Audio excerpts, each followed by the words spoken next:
अस्सलामुअलैकुम my dear students, कैसे हैं आप। मैं आपका बायोलॉजी टीचर मोहम्मद शोएब अख्तर।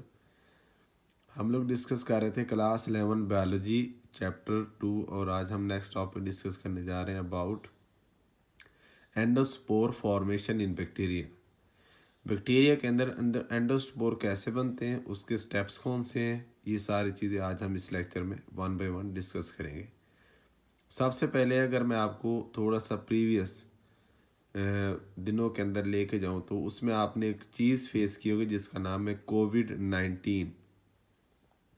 उन दिनों आपको पता है कि लॉकडाउन था और हर बंदा आइसोलेट हो गया था और महदूद हो गया था एक छोटी सी जगह पे, यानी अपने अपने घर।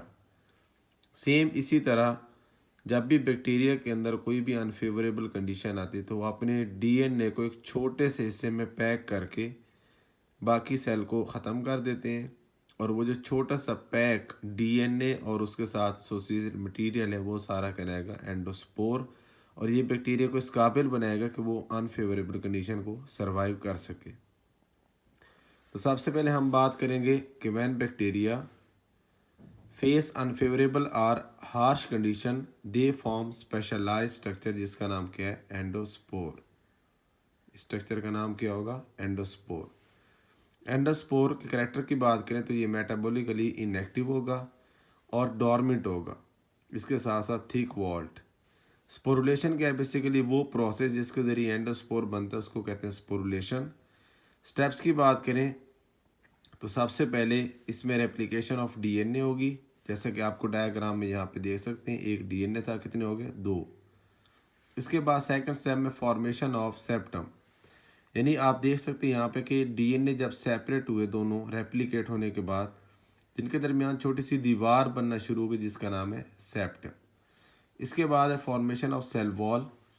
तो यहाँ पे आप देख सकते हैं कि ऐसा ऐसा सेल वॉल ग्रो कर रही है, यहाँ पे आपको डायग्राम में दिखाया जा रहा है। स्पोर कोट और आखिर पे स्पोर रिलीज हो जाएगा लाइक दिस और जर्मिनेट होगा जब कंडीशंस फेवरेबल आएंगे।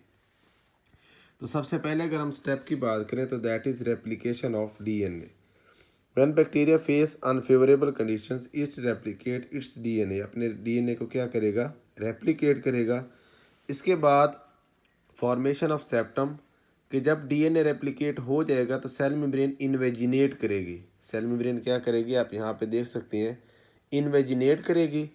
और उसकी इन्वेजिनेशन से क्या होगा, septum around DNA, cell membrane again invaginate and form new covering around DNA, cytoplasm and septum. अब यहाँ पे ज़रा गौर करें कि सबसे पहले सेल मेम्ब्रेन इन्वेजिनेट हुई और उसने सेप्टम बनाया लाइक दिस। ये देखें सेल मेम्ब्रेन इन्वेजिनेट हुई, मैंने लेबल भी किया है। ये देखो यहाँ पे ये सेल मेम्ब्रेन ब्लैक कलर से है। अब ये इन्वेजिनेट कर रही है और इसने क्या बना दिया, सेप्टम।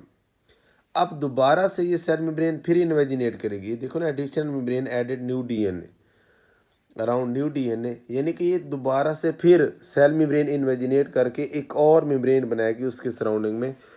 तो अब हमारे पास जो डीएनए, साइटोप्लाज्म और सेप्टम है, इसके बाहर 2 मेम्ब्रेन है, एक सेप्टम वाली और एक इससे एक्स्ट्रा। इसके बाद है cell wall, a layer of peptidoglycan cell wall, यानी कि बैक्टीरिया के सेल वॉल पेप्टाइडोग्लाइकेन से मिलकर बनती है। तो वो दोनों मेम्ब्रेन्स के दरमियान में बनेगी, बिटवीन 2 मेम्ब्रेन्स। अब यहाँ पे ज़रा गौर करें, ये देखें तो यहाँ पे आपको वाज़ेह नज़र आ रहा है कि सेल वॉल को मैंने ब्लू कलर से शो किया है। तो ये ब्लू कलर आपको दरमियान में ये सेप्टम है, ये आउटर मेम्ब्रेन है और दरमियान में सेल वॉल है। इसके बाद spore coat, spore coat also form, cell wall के अराउंडिंग में स्पोर कोट बनेगा और फिर release of spore, vegetative cell disintegrate और स्पोर क्या हो जाएगा, रिलीज।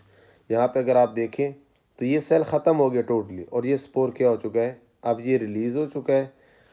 इसके बाद क्या होगा, germination of spore when condition become favourable, जब कंडीशन फेवरेबल आएंगी। फॉर एग्जांपल अब टेम्परेचर सूटेबल है, वाटर की कंडीशन सही है, अवेलेबिलिटी एनवायरनमेंट सूटेबल है, तो स्पोर जर्मिनेट करेगा और नया वेजिटेटिव सेल बनाएगा।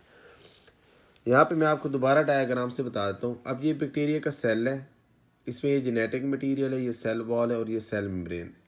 अब ज़रा गौर करना, सबसे पहले डीएनए रेप्लिकेशन होगी, यानी एक डीएनए था, कितने हो गए, 2। उसके बाद सेप्टम, यानी ये जो सेल मेम्ब्रेन है ये इन्वेजिनेट करेगी और उसकी इन्वेजिनेशन से क्या होगा कि दोनों डीएनए सेपरेट हो जाएंगे, उनके दरमियान में एक दीवार आ जाएगी। दोबारा से मेम्ब्रेन फिर इन्वेजिनेट करेगी और उसकी इन्वेजिनेशन से क्या होगा, इस डीएनए के इर्द गिर्द दो मेम्ब्रेन्स आ जाएंगी। अब सेल वॉल दरमियान में बन जाएगी और फिर स्पोर क्या हो जाएगा, रिलीज हो जाएगा। तो ये हमारा था आज का topic, that is about endospore formation in bacteria.